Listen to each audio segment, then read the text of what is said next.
January, so people can still call that number if they want to get information about that. Chapin Memorial Library in downtown Myrtle Beach has been wonderful to host us for 12 weeks, 2.5 hours.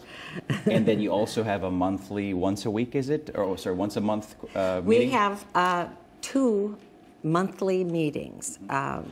One we've had for a number of years, Bill, at Lakeside Baptist Church in North Myrtle Beach every second Tuesday of the month. And we're starting in October, not September, but starting in October, our second new one, because we're served such a long, you know, the Grand Strand's long, so it's really hard for somebody from Pawleys Island or wherever to come up to North Myrtle Beach. So we're just thrilled. Surfside United Methodist Church is going to be hosting our second monthly meeting on the 4th Thursday of every month. And our first speaker is a therapist who's going to talk about cognitive behavioral therapy and evidence-based therapy.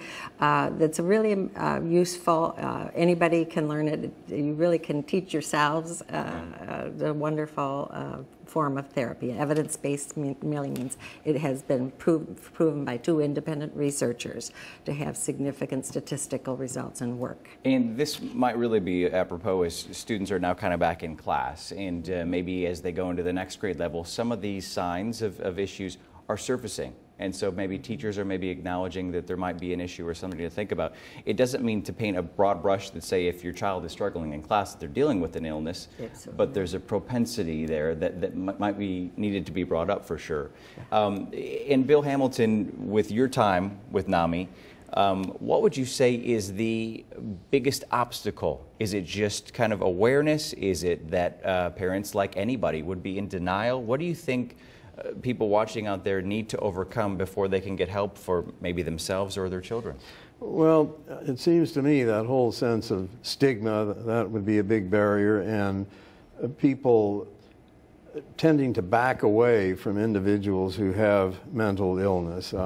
One of my sons is the reason that I'm in the group, and this goes back roughly 20 years, and I can still remember situations where he was in the midst of a brouhaha, you might say, and people were rearing back because they're not quite sure what to make of people who have mental illness. They always tend to think the kind of most dramatic and negative outcome may result from this situation, whatever it is. And this is not to make light of any of the horrible situations we've heard about recently, but statistically, there are very, very few people who engage in violent behavior and who injure others or, God help us, take others' lives. That really does not happen very often, but a lot of people hear that and see this dramatic information on television or wherever else, and they tend to categorize,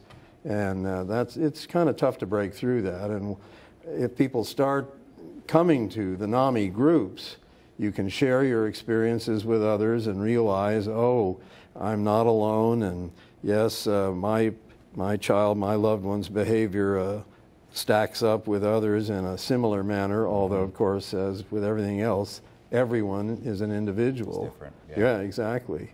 So, getting there is so critical.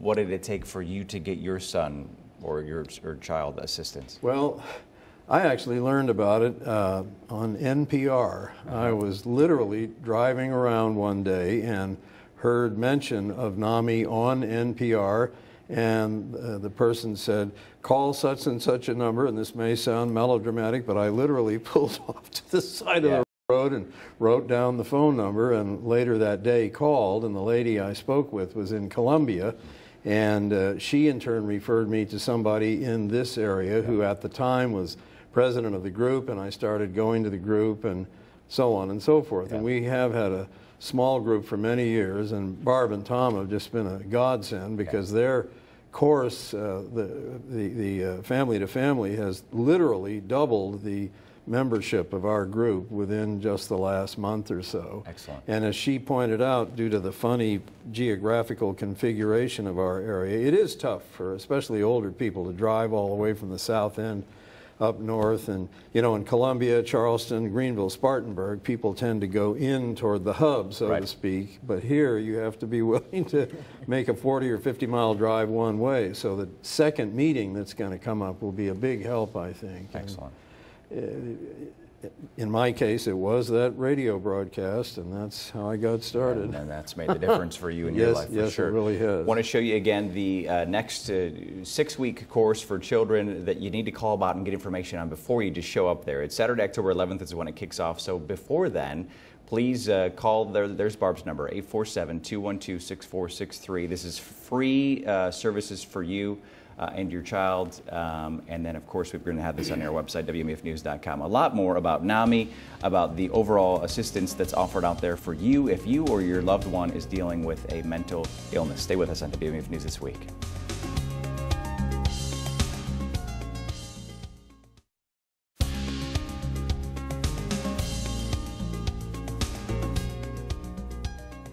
Welcome back to WMBF News This Week. We're talking about NAMI, National Alliance on Mental Illness. As we get back into the school season, a lot of children, in fact, may be struggling. It may not be mental illness, but you, Barb, of course, and Tom and Bill Hamilton of NAMI Grand Strand, you'd like people at least to research, right? To research whether there might be a problem. It's better to know. Yeah, for sure. The grand scheme of things, and there are a number of resources here in the Grand Strand, Walkable Mental Health, the Lighthouse Hospital, but you all work together. And NAMI on the national level has about 200,000 members, Tom, you were saying? That's correct. It's an enormous and wonderful grassroots organization that grew literally from the grassroots up. Yeah. And is now a national in scope. It's really one of the major advocacy groups in the country. Yeah. With regard to any issue, but obviously especially mental illness. For sure. And then bringing it down to the local, the Grand Strand chapter, which has been in existence for a number of years, around 20 years or so? Yes, about 20, maybe even a little bit more. I'm not sure how long it had existed at the time I became a member first, and this for me would have been at about 91, 92, around in there. And growing members here now day by day and offering free programs like the 6-week course we told you about. We want to tell you again about how to get information on that. It's going to be kicking off October 11th. But parents, call the number or research by getting a hold of Barb, who's here right now. Don't call her right now, this second. But leave a message at 212-6463. NAMIGS.org is the email. There's also an email address for her. Excuse me, the NAMI.gs.org is the website. Email Maier at NAMIGS@gmail.com. Treatment, you said treatment works, and that's the important thing to know. Some people might say, you know what, I have a good response with Adderall or other drugs for ADHD. Some people say, you know what, I don't like the idea of drugs if I can avoid it. Are there options within that gamut for both? You know, it's so hard for the parents of a child to have to make a decision whether or not to use medication. Mm-hmm. And that's why NAMI Basics is such an excellent course, because it's going to give them as much information as they can possibly get, because they are the ones who do make the final decision. I had gone to a Christian Science prep school. I had just finished a master's in marriage and family therapy when our child became ill. I wanted nothing to do with medication. I was going to therapize and fix the problem. But we learned over the years that there's wonderful treatment out there. It's never just medication alone. Hopefully you can do it without medication, and that's wonderful. But it's a combination of therapy.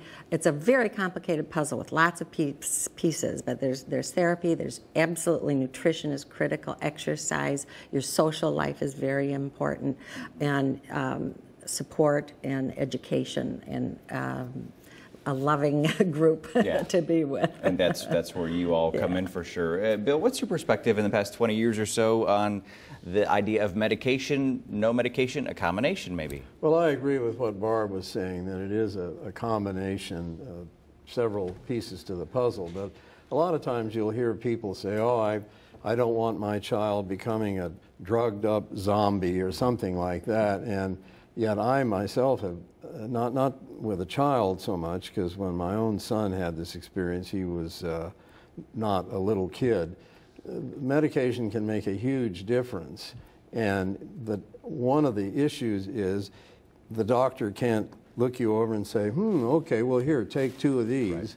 Right. It doesn't work that way. It's a long process, and Doctors often will say, well, let's try this combination for a while, let's try that, and so on and so forth. But proper medication does help, and it can mute or even eliminate these extreme mood swings that can lead a person to misbehave in ways that could be detrimental to the person or society at large. So treatment works. Yep, it sure does. The tragedy is that because of stigma or whatever other reasons there might be, only 30% of individuals with serious mental illness actually receive treatment.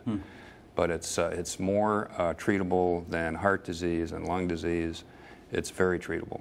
Interesting. For some people watching, and we've done stories with chiropractors and naturopaths as well too, who might say nutrition and health has to play a role in this. Fair to consider that as well too? I mean, not to say that you're one side or the other, but would you be open-minded to the idea that it's a combination, and if some people have had success with doing the natural way without medicine, so be it? Absolutely. It's every situation is individual, and sometimes just no medications work at all, but that's no reason to give up hope, because there's always medication trials in the pipeline being tried, so there's always new things coming out. One call I get a lot that's very disturbing is a parent will call and a child was taken perhaps to a family doctor, and the family doctor, not being in the psychiatric profession, may have recommended an antidepressant.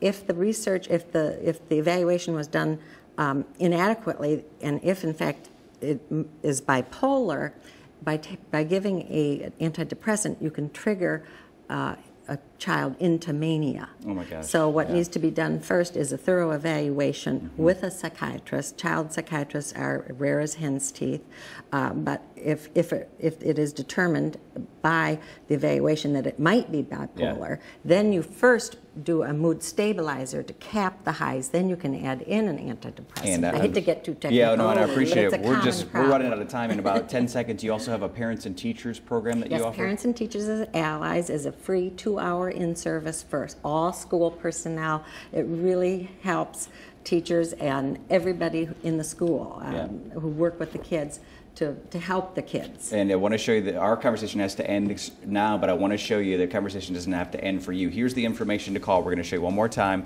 843-212-6463 to call Barbara and find out about the free 6-week course and other resources. Thanks so much for your time on WMBF News This Week. We hope you have a great weekend, everybody. Thank you.